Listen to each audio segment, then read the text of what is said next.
curiosity is the cure to all frustration. It really is that simple, but it's training yourself to move into a place of curiosity. That's where mindfulness is so powerful, because even if you go to frustration, it's like, oh, okay, I caught it. Now what can I be curious about? Hey there, and welcome to the Tribe of Leaders podcast. I'm your host, Emmy Kirshner. I'm a serial entrepreneur, investor, and business coach for ambitious women who are boldly taking their business to the next level. And I believe that building a successful business isn't about working 24/7 just to merely meet a revenue goal. What it does take is a unique blend of dedication to purpose, courageous action, and frequently sheer will to overcome the odds that lead to meaningful impact and experiencing a life well lived. In each episode, you'll get to know the women and men who are unafraid to put it all on the line as they share the stories of success and failure that have made them incredible leaders and the magic they gift the world with. As you're listening, and I hope finding value, don't forget to share the Tribe of Leaders podcast with all of your other entrepreneurial friends and to follow us wherever you're listening to this podcast. Hey, everybody. Welcome to the Tribe of Leaders podcast. I am your host, Emmy Kirshner, and today's guest's life mission is to create spaces where voices are heard, stories are released, and purpose is ignited, which I love and I think is so beautiful. MaryBeth Highland, author of Permission to Be Human, The Conscious Leader's Guide to Creating a Values-Driven Culture, knows that when people are connected through shared values, there's no limit to what they can achieve. Through retreats, workshops, and coaching, she's known for her ability to gracefully transform disconnected leaders and their teams into a unified force for positive change. As a certified mediator, mindfulness instructor, and core values expert, MaryBeth engages people all over the world to eliminate possibility and ignite alignment by knowing, owning, and living their values every day. MaryBeth, I am so excited to talk to you. I'm so excited to be here. Yeah, everything that you stand for is so important to me.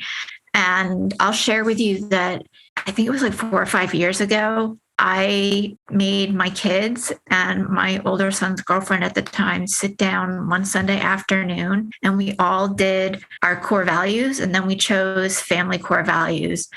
And we spent like 5 hours and my kids my oldest was a senior in high school. So my younger guy would have been a sophomore, and really like diving into the meaning of each word and how it was going to affect us for the year. And it was one of the most fun things that we've done. And I'm really curious to hear first all about your background and what has led you to this path, but share with me, what is it about core values and mission and purpose that lights you up?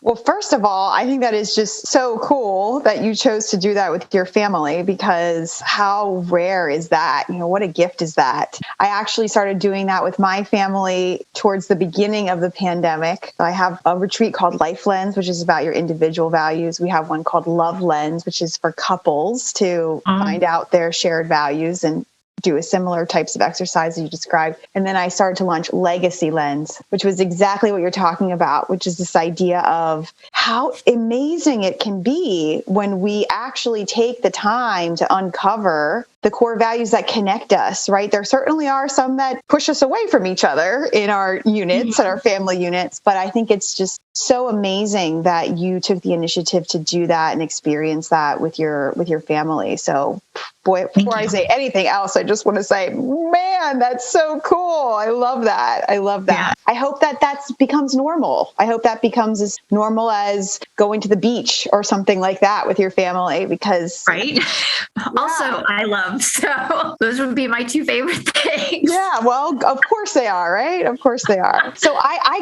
got into this work, into values and purpose work and alignment and mindfulness and all that as a result of not having it. I'm pretty sure that's probably a theme you hear from a lot of folks here, and perhaps even yourself, right? How do we ultimately step into the work that we're doing, at least in the the work that I do, it's very much a matter of suffering from all of these experiences for a very, very long time prior to recognizing that there was a better way, right? There was another way to do this life thing that didn't have to be constantly feeling like you weren't enough, or like you were trying to please other people and what they wanted from you versus knowing what you actually wanted for yourself, and just feeling this sense of achievement from the societal norm check boxes of like winning awards, getting big promotions, having the title, those kinds of things, and just feeling so drained and not well, and not feeling the rewards of that inside that were so very heavily praised on the outside. And so on a personal sort of note to that story is that I grew up really thinking I wasn't good enough. I was raised in a household that was a very toxic environment, and I was really told that my sensitivities of having really high emotional intelligence was something that was wrong with me. It was something that was bad. I was too sensitive. I was overly emotional, all of those labels that make you think it's wrong about you. But ultimately, it was a superpower that I was building to learn how to survive that kind of environment at home, and learn how to make choices where I would be not harmed, or maybe not harmed as much based on the way I behaved. And so as I grew up and I grew older into my work, I found that the thing, no matter what I was doing, the thing that always worked out was relationship building with people. Just like was easy. It was a non-issue to find a connection and feel a sense of deep meaning in that connection. Obviously not with every single person, but most of the time, it's just was a natural experience. And it wasn't until I was a fundraiser that I found out that was a skill. Right? I always thought it was a burden prior to that because it was labeled as what was wrong with me. And so, and I've set myself up in situations a lot where I just didn't understand why I couldn't get the same kind of reciprocity from others emotionally, or even just from friendships, from a level of, well, why do I care so much about this and you don't, right? Those kinds of things, which eventually I was able to go through the process of healing and being in toxic work environments and just kind of replaying a lot of that stuff that was happening at home in the workplace, which a lot of us are doing and we don't realize because we don't take the time to pause and look at the patterns that are just playing themselves out over and over again, which ultimately led to a really extreme work addiction. And I was working in excessive amount to the point where I wasn't sleeping. I mean, it was very rare that I would sleep through the night. And typically it was about 2, 3 a.m. I'd wake up in the morning and then I'd work for 2 or 3 hours and then I'd fall asleep on the couch and then I'd wake up and keep working. And it was just a 7-day-a-week kind of nonsense that was just totally connected to that story of feeling like I wasn't good enough and feeling like that was what I had to do in order to be good enough, in order to be successful, in order to be worthy of all of those societal norm awards and things that I was getting, but still feeling this sense of like, well, it's never going to be enough, right? It's never going to be enough. Yeah. And that's what ultimately led me to mindfulness. It's what ultimately led me to psychotherapy that was rooted in mindfulness practices, which helped me to learn that there is a big difference between success on the outside and success on the inside, and how difficult but simple it is to make new choices to how you can take care of yourself in those spiraling moments, especially to deal with stress and anxiety. And so it really, like all the work I do now with values came from like all this inner work I was doing in my own life of trying to understand, like, why has this always been this way for me? Oh, well, that's because I have a core value of connection, right? I have a core value of true friendship. I have a core value of authenticity. And I learned, well, other people may not have those. And that's not something that's wrong with them or right with me, or wrong with me and right with them, but rather just a part of uncovering who we are in our core and starting to see how can we really activate ourselves and others by being in alignment with those pieces of ourselves with purpose and intention. So that was a very long answer to your question. I have several questions. I got here. Yeah.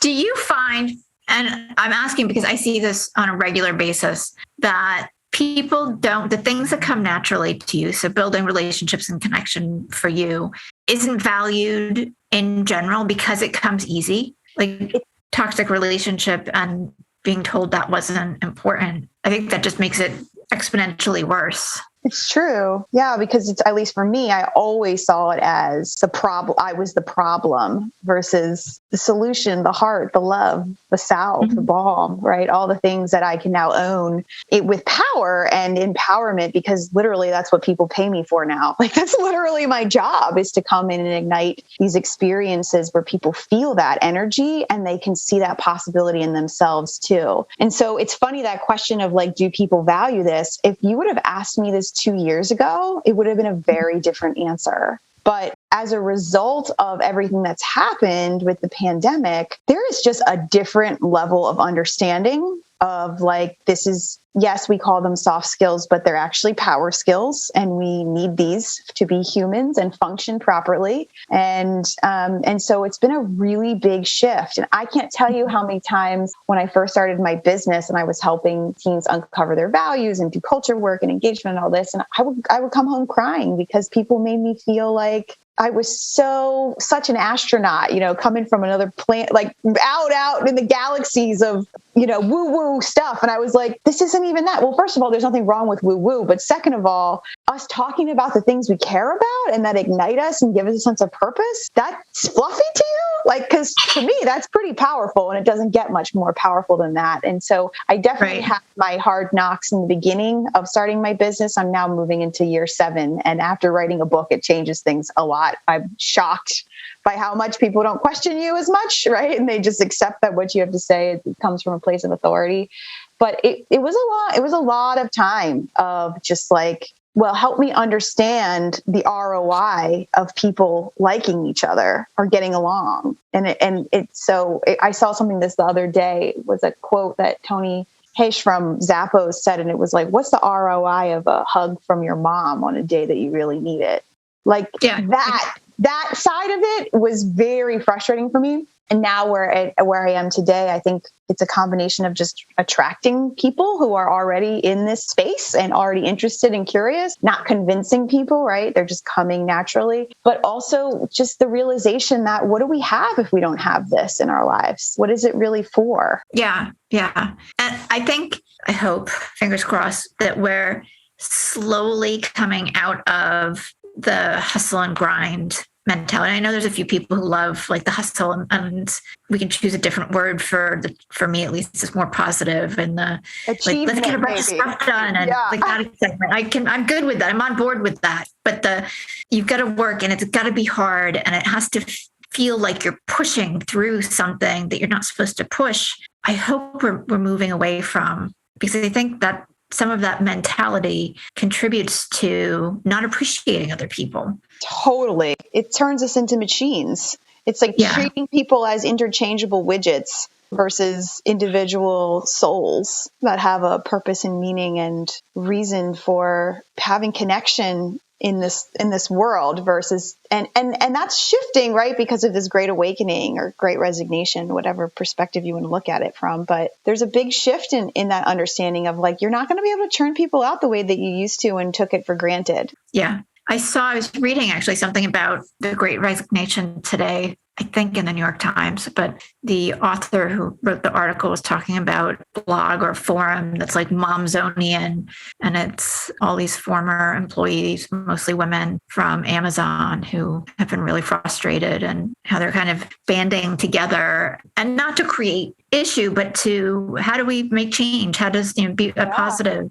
place so that there can be these shifts? Because for me, at least, when we did it with my kids, and some of it's a function of me parenting a little bit differently, but I never had a huge amount of dissension with the kids, even as teenagers. We had unity. And that's what I've seen with the organizations who have identified and implemented core values and lived by their values, is that everybody then can either buy into that and get on board with it. And it creates more fluidity and joy and happiness. And they feel like they're moving through everything together, good times and the bad, but with one, more singular focus. So is that what you see? Tell me, your sample size is way larger than mine.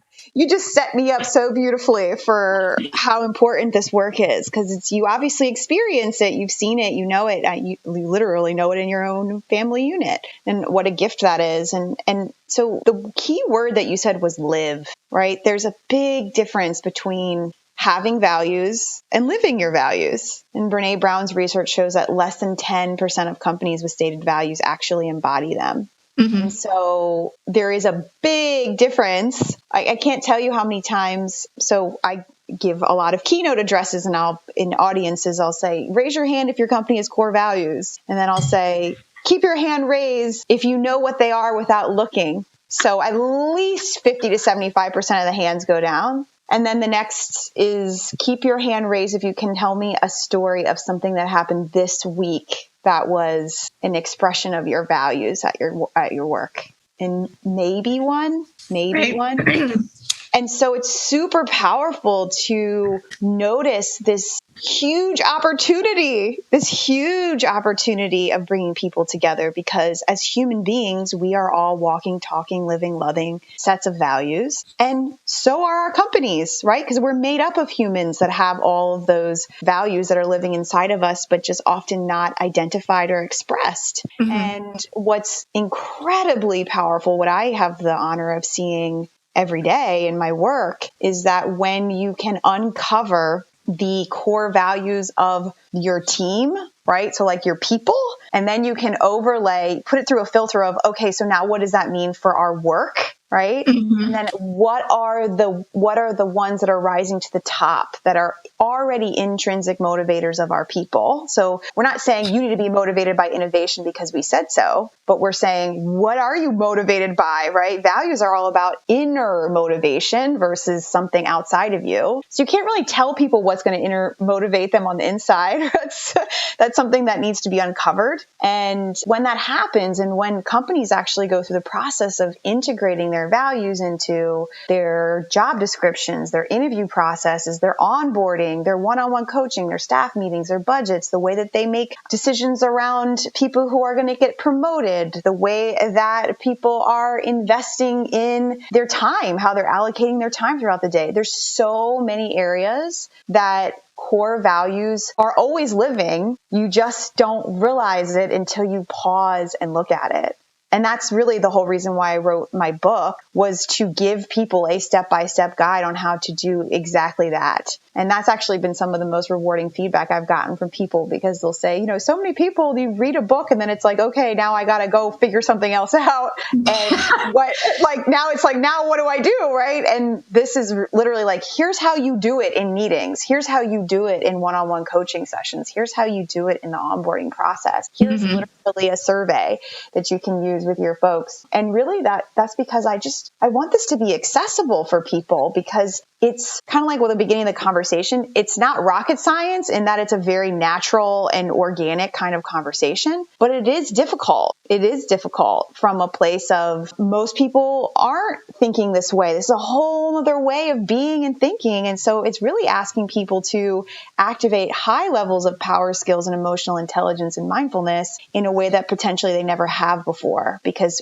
most of us as humans are just kind of going through the motions versus intentionally choosing how we're going to show up and behave. Yeah, absolutely. With the book, which is Permission to be Human, what do people, if you give like a short synopsis or maybe a couple of pointers for those of us who are like, well, I am human, so what do I have to do differently? Like, where do I need to give myself permission? Because I can think of a bunch, but I could be off. So. Oh my gosh, there's so many areas of, and the reason, and there's several reasons why it's called Permission to be Human, but one of the reasons for that name is specifically because when you're doing values work, it's not like insert X and you get Y, right? It's much more fluid. It's a living experience. It's something that is going to evolve. It's not going to work out perfectly because you pulled people in a room and you asked them a question and you just like want to get your answer, right? And so throughout the whole book, it actually has like permission to be human, and it's a pause to say, while it would be awesome for everybody to be on board with this right away, here's what's likely going to happen, right? A lot of people will be upset by this, right? Or confused as to why you're even having these conversations. And so it's so important particularly for folks who consider themselves underdogs in the workplace for caring about this kind of work. The reason that I kept having these permission to be human spots is that I needed to hear that from someone else, because I never had somebody else telling me, if it's not done like easily the first time, then keep going, because nobody else was championing these things in the workplaces where I was. I was so alone in that process and feeling like, oh, here I go being a problem again, because I want people to feel good here. You know, like that whole story I carried with me from my childhood of just wanting people to be well and connected and happy in ways that you could easily be a part of creating. So it's very important, I think, particularly for us to remember that we have permission to be human too, because we will so often and lovingly give it to others, particularly our friends, our loved ones, right? They're having a bad day and it's like, it's okay. You know, Emmy just needs a little more time today. It's no big deal. But will we do that for ourselves? Right. No. Right. And so I actually wrote a permission to be human pledge, which is in the introduction of the book, which was really about giving yourself this true permission by statements like, I promise to meet myself where I am, not where I want to be. You know, I promise to protect my energy by igniting healthy boundaries. I promise to ignite compassion and suspend judgment. These kinds of things that we, again, often be willing to do for others, but very unwilling to do for ourselves. And so we have to, whenever values work is at play, it always starts within yourself first. Mm-hmm. So to be able to facilitate the work, to be able to have a whole bunch of people get on board, you got to start by looking in the mirror. And that doesn't mean you have to be an expert on day one, but it means you have to be willing to be curious about that and go on the journey and keep going on the journey, especially when it gets hard. Yeah. And understanding like, okay, I can choose to give myself permission to be human here because this is a long journey and it's not easy. No, and I think it's great to want everybody to get on board with values or anything else. But if you are not doing it and showing it and leading by example, then nobody, as far as I'm concerned, nobody has any reason to change or shift or buy into whatever it is that you want, whether it's core values or anything else. Right. Whatever behavior. So fascinating. The hypocrisy that happens, right? In places where an executive can go in and say, everybody needs to live by these values. And then 2 seconds later, you see them violating the values. It's like, well, who's holding you accountable? Yeah. Like some of the nurses or the doctors that come in and lecture you about X, Y, and Z. And then on your way out, you see them out the back door smoking a cigarette. I literally wrote about that in my book. Yeah. That disconnect of like, how could you be a doctor and make these choices? But it's funny, my therapist, that's one of the things that part of my sort of evening myself out and not being so hyper and intense about everything that was going on in people's lives and taking it all in as like, this was before I really had boundaries with myself. You know, I was just really taking a lot on because of the emotional intelligence and not knowing how to not internalize it.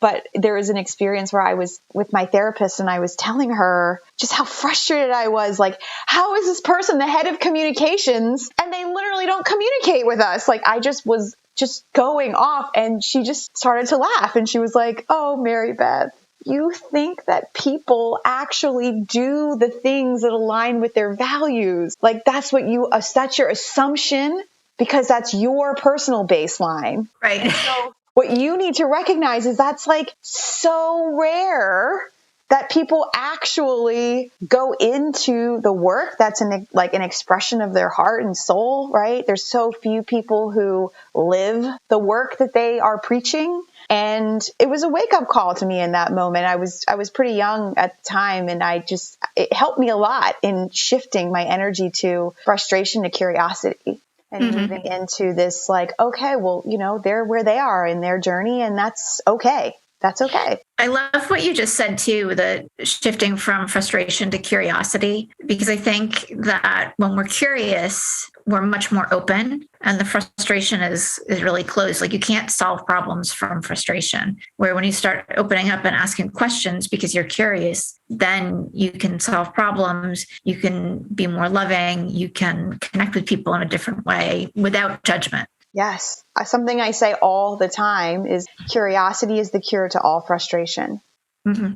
It really is that simple, but it's training yourself to move into a place of curiosity. That's where mindfulness is so powerful, because even if you go to frustration, it's like, oh, okay, I caught it. Now what can I be curious about? Yeah. Why is mindfulness so important as a leader? Everything we just talked about, right? So mindfulness is the act of being able to investigate the present moment with curiosity. So this is a perfect little segue to this curious, because when we're mindful, we're able to be here in the present. When we're suffering, it's typically because we are thinking about what we have to do in the future or ruminating on what did or didn't happen in the past. And so it's all about taking us out of the present moment as a way to create pain and suffering in our lives. And this is, unfortunately, for part of just being human. This is the part of the human experience. This is a part of how we were designed to help ourselves, to stay safe. But that is not really serving us in the same ways as it was many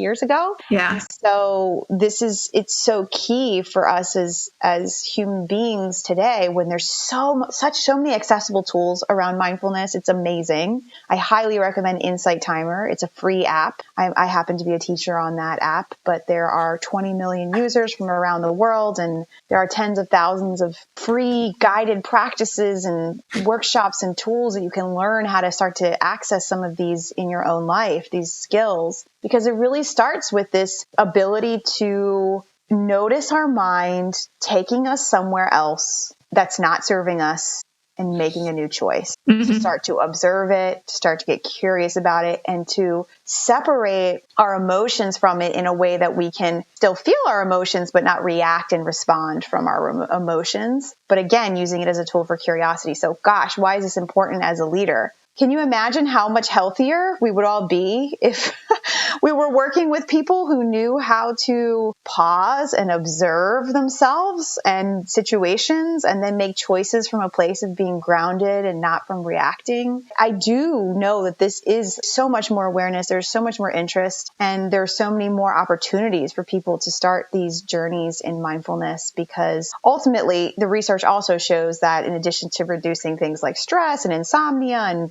hospitalizations and absenteeism, it also increases things like your awareness, your productivity, your connections, your relationship, your energy levels, right? So it's just scientifically proven to have a massive impact on our individual bodies, and well-being in our abilities to be our best as leaders within our own lives and within our organizations. Yeah. I just finished reading The Power of Now by Eckhart Tolle. That's my favorite book of time. I'm a little late to the game. I don't know why I had not read that book before. I've read many, many other mindfulness self-help books, but it really resonated with me he was saying how not present we are. We're either, what you said, either in the future or in the past, and you can't change either one of them. And we're missing all of this beauty and amazingness in the present. And I've been playing this game with myself where I'm just like, look, I'm making dinner right now and I'm cutting, broccoli and I'm doing this and it's green. And I mean, it sounds kind of silly and it makes me laugh, but it's really great. It's helping me stay focused on one task, which is carrying over to other things. But I think if we were all more present like that, maybe not having the little sing-songy voice I have in my head as I'm cutting the broccoli, but there's so many conversations we have where we're not really listening. And then things get said that aren't really meant and then misinterpreted by the other person. They're taken out of context, particularly if you're emailing or texting or anything other than using your voice. And I think so many problems can be either eliminated or shortened by playing with that mindfulness. And Totally. Yeah. So no, I was just going to say, I literally, when I was talking about the suffering, pain and suffering, I learned that from Eckhart Tolle, A New Earth. Yeah. So everything that you just said, I was like, and I just started rereading it this weekend. And you're the second person to say this to me in the last 2 days. So it's like, this is good, big energy around A New Earth, because it really is one of those books that I was overwhelmed from a place of like, oh my gosh, this is all of us. This is what this means. This is what it is when it's happening. Like, I just felt so it was like I was normal. Even all the things that I had been suffering with were normalized in a way that was like, oh yeah, we all do that. Now do this instead, right? Or try this tip, try this technique. And it's so powerful. I highly recommend, if you haven't listened to it, Oprah and Eckhart have a 10-part podcast series that is a book club with each chapter of the book. Oh, cool. So it takes it even deeper into being able to hear other people's questions and whatnot. But yeah, I love this as a concept. I truly know it's what we're meant to do. We're meant to experience life in the now. We're not meant to work. What you were saying earlier about like not working as much. My husband and I are literally, we live in Baltimore City right now, and we're moving to a tiny home off the grid in Idaho and opening a boutique retreat center that's our vision. And so it's like that, what you said, it was like, yep, all of that. And there's no way we can do that without mindfulness. Like there's no way, because it's just too scary, too big, too overwhelming, too far out there from what's like normal and what we know, to just surrendering to like how beautiful it is in the present moment. Mm-hmm. Oh yeah, I can just feel it. That's amazing. I'm curious too, shifting gears a little bit, although I really want to stay in that vision. I've never been to Idaho, but I'm sure it's beautiful. What do you see happening when teams or even whole organizations start embracing core values and living them? Let me add that too. It's across the board what it is. So I see it so much on the interpersonal level of people saying things like, me and this person never got along before, and now I know it's just because we had so many of the same shared values. And we were butting up against each other because we were so powerful and strong about that. But now that we've realized, like, we actually want the same thing, things are coming together. So, I hear those kinds of qualitative stories all the time of people feeling like they had purpose, connection, a sense of belonging, a sense of aliveness as a result of feeling heard, and like what intrinsically motivates them actually matters and is going to be used as a way that they're measured and held accountable. And then from a more of sort of the quantitative side of things, this is actually one of the things I'm super proud of, and also like not because it wasn't even a thing. It's kind of like the emotional intelligence thing. Everyone is talking about like how to get good talent and how to retain talent. And every single one of the companies that I have worked with on values work has never once approached me with that, because they're not having that issue. It's just not a thing. It's just not even a thing. And so it's funny because I've had to tell them that.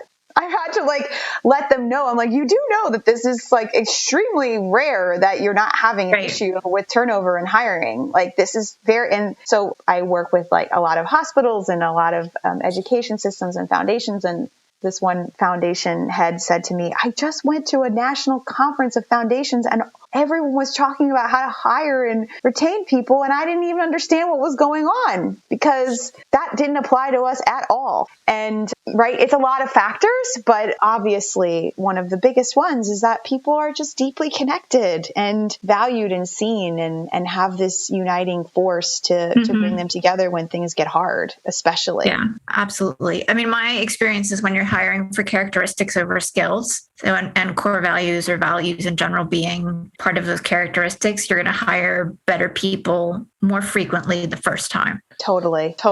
And that is so important. I think that it's unfair, unkind, and just inappropriate to not bring your values to the table in that process of hiring someone. If you have stated values, they must be a part of the experience if you actually care to hold someone accountable to them. Right? If you don't care about them, then that's not the same conversation. But if you want them to be operationalized, you can't bring someone onto the team and then say, oh, by the way, these are our values that we expect you to embody. Like they have to know what that is and have the opportunity to have an inner dialogue with themselves and also have an outer dialogue with whoever is a part of the process of like, what does that mean for you? What does this value mean to you? And are you motivated by that? What does that look like for you? Where have you had a stumbling block in that area, right? These kinds of questions are not difficult, but it's just a matter of prioritizing them into the conversation so that folks understand this isn't just a poster. It's something that we really care about, and we're going to be intentional about bringing folks onto the team who are intrinsically motivated by the same things. Yeah. Awesome. For somebody who's listening and they kind of know what core values are, but they aren't sure how how to identify theirs, where could they get started? There are so many ways. There's 2 sort of exercises that I recommend. And one is more of like a little self-discovery. It would be a little mindfulness activity that you could do over a week, or you can figure out how much time you want to spend. But really writing down in real time what is draining you and what's filling you up. So maybe you want to wait until the end of the week or until end of a month. You can decide, but you can just really list it all out. And so when you see the things that are filling you up, these are experiences, people, whatever it is that you're writing there, that are a reflection of your values. Always. The things that light you up are a reflection of your values. And the things that are draining you are typically a violation of your values, or they're just values that don't resonate with you. So for example, I could go to the exact same event as a dear friend, and I could think it was the worst thing, and they could think it was the best thing, because it's activating their values and it's not activating mine. And that, again, just like before, it's not right or wrong, but it's a matter of understanding. So what are these real life experiences where my values are being activated or not? And for folks who are looking for support with the words, like what are the actual words of values, right? Like how do I do that? I have them all listed, not all of them. I have, based on the Schwartz value scale, listed in the book, where people can actually do a process of manually doing that. But also on our website, sparkvisionnow.com, we have a free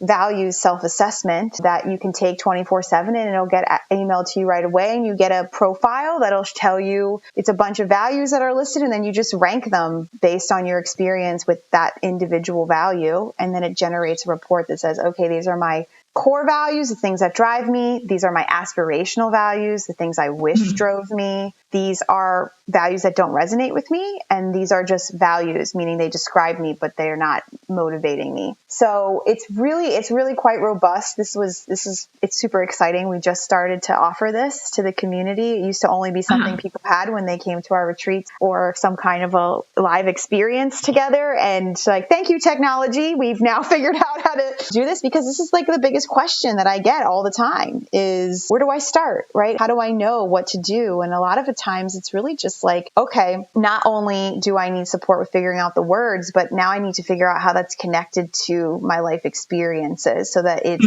a part of the living of them, not just like, oh, that's cool to know that connection and authenticity drive me. Like, okay, well, let's go a little deeper and figure out like, well, where did that come from? Who in your life ignited that in you? Yeah. Where does that show up for you now? Where is that missing now? Those kinds of things, which is, there's obviously quite a depth that can go into your values. That's why I love this work so much, is that it's limitless. There's so much potential and possibility of the nooks and crannies and areas of life where you can really be thoughtful and mindful around, am I really living my values in this moment? Where are they and where aren't they? Yeah. Well, first of all, that sounds like so much fun. So I'm going to have to sign up and do the whole exercise because I nerd out on that stuff. Yeah, we were looking up, when I did it with the kids, we were looking up like definitions. We got stuck on logic, and I don't remember what word we chose now, but my older guy wanted logic. And I think we decided on like thinking through or something, because he was the only one that wanted that. And he was like really tied to it. Maybe logic could be part of the description of the word. I don't remember. We were very clear. So it was a lot of fun, but he's the more strategic. I mean, he plays chess at a high level. As soon as you said logic, I knew that. Yeah. I love and that. the rest of us were all creative, artsy people. So. I love that. We need that balance, right? We need that balance. Yeah. Well, and he covers everybody. So. But I love that you're offering that to people too, because it's, well, for me, a fun exercise, but I think it's so, we don't think about this stuff enough, right? We don't think about what do we want and how do I get there? And what does that look like? How do I want to feel? Like the emotional piece behind it. Yeah, it's really, really powerful. I mentioned Insight Timer earlier. I actually have a 10-day audio course on there called Knowing and Living Your Values. And so it's 15 minutes a day for 10 days. It's literally about that, guiding you through that process of uncovering the words, figuring out your definitions, honoring where they came from in your life, and then creating what I call value promises, which are what are the commitments now that I'm going to make to align with the values. So there's so many opportunities depending on the depth in which people want to go, but it's well worth it to take the values profile and see what it triggers and what it ignites, and maybe even sparks a new possibility of, oh, that's a fun exercise I could go down. I mean, you and I obviously share a lot of the same values because I consider that to be very fun also. Yeah, I like all of those things. And even the personality tests like StrengthsFinder and Colby and DISC and all of that stuff. Like, I love taking them and comparing and contrasting how each of them interacts. But that's a story for another day. Where can people get the book Permission to Be Human? It's on all major retailers, so you can get it, Target, Barnes & Noble, all those places. Obviously, Amazon is probably the one people are most familiar with. And I'm super, super excited that the audiobook is out now. So that just came out, and we have it in the ebook too. So it's been fun to see people all over the world really enjoying it and taking it in. Yeah. Cool. So do you narrate the audiobook? I sure do. Sure do. I do so many guided meditations and practices in my work, whether it's recorded and uploaded to Insight Timer or something that's live, that it's funny when people are asking if I was going to do it. I'm like, I couldn't not do it. And I'll tell you this fun fact, particularly if you have any listeners who are thinking about creating an audiobook, I was looking everywhere for a studio to record it in. And it was just very difficult for whatever reason during this crazy time. And then I found out that our local library has a free audio studio. Shout out to the Enoch Pratt Library here in Baltimore for anybody to be able to come in and rent studio space. So there's so many awesome resources. That is so cool. Yeah. I mean, it was just like, whoa, I wasn't expecting that. So I'm very excited to make a big donation of books to them as a thank you for the energy, reciprocity and that energy, because it's such a gift. I mean, it's amazing what we have access to that we don't realize. Cool. And then you host a monthly mindful leadership session. I sure do. Yes. Yeah. So can you tell me about that? Yes, it's the first Tuesday of every month. And so it's at 12:30. It's 45 minutes. This is Eastern Standard Time, located here in Baltimore. It's over Zoom. And so folks can sign up through our website, which is sparkvisionnow.com/events. That's where you can find all of them for the year. But again, it's the first Tuesday of every month at the same time for 45 minutes, purposefully to really have intentional, it's like we spend 15 minutes of really helping people understand the science behind mindfulness and mindful leadership. And then we spend 15 minutes in a practice. So a guided practice, actually doing something where you're going to learn a new technique, learn a skill that's specifically around a value, a core value. So we do a different core value each month. And then we have 15 minutes of connecting with each other in a bigger community around shared experience and recognizing, like, I'm not the only one, right? What A New Earth did for me when I read that book of like, oh, everybody's having this struggle, or, oh, maybe that's a way I could look at this differently. And so we do that really intentionally as a result of just so many people having the need and the desire and the interest and not knowing where to start. And so it's really meant for people of all levels, whether you've never done anything like this before or you practice regularly, to be able to meet you where you are and have a meaningful 45 minutes of reducing stress, grounding in your values, and being able to move forward with a new mindfulness skill that you can take with you. I love it. And people could register for that on the website, right? Absolutely. Yep. And on our events page, it's all there. That sounds like fun too. I know. I was like, maybe you want to come next month. I bet you'd love it. I'm sure that I would. It's been divine. It's been divine. I mean, truly, before I was doing this kind of work, I would be really, really like, oh, it's so great when 30 or 35 people come. We have like 200-300 people signing up every month. And we just started. We've only been doing this for a few months. So there's a lot of positive momentum around this framework and people really resonating with them. And the other thing that I always encourage is that a lot of people say, I don't have a budget for that for my team. You're invited to bring your entire team. You can bring 40 people with you if that's what is going to be meaningful for you. I don't want people to have any reason or any barrier for them to be able to have access to this and to be able to say, hey team, we're always going to do this the first Tuesday of the month or whatever it may be. And it's just been super rewarding to see teams coming back doing that over and over again, particularly teams where there isn't a budget for that, right? And that wouldn't happen otherwise. But for others, it's been so beautiful to see the openings it's then created for the larger organization, because just a couple people came and were like, hey, we need this. So it's very amazing. Cool. That's so amazing. I love it. We have to wrap up. I could talk to you all day. Agreed. This was just too good. There's so much more to say. Yeah. Where can everybody find you? What's the best place for them to connect with you? I am super active on LinkedIn. So the best way to connect with me on a personal level would be to connect there. And then, of course, we have our website where you could reach out and learn more about what's going on at sparkvisionnow.com. Awesome. MaryBeth, thank you so much for being here today and sharing all of your brilliant wisdom. Oh, thank you so much for receiving me and for the invitation to be a part of this awesome community that you've created. Thank you. And for everybody who's listening, we will see you next week. Thank you so much for being a listener of the Tribe of Leaders podcast.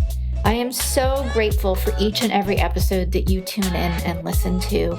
And I hope that you get a ton of value that you can implement starting today. I do have just a quick favor. If you wouldn't mind hopping on to wherever it is that you listen to podcasts and leave us a rating and review, it would help us tremendously so that the Tribe of Leaders podcast can be found more easily and help inspire other entrepreneurial leaders.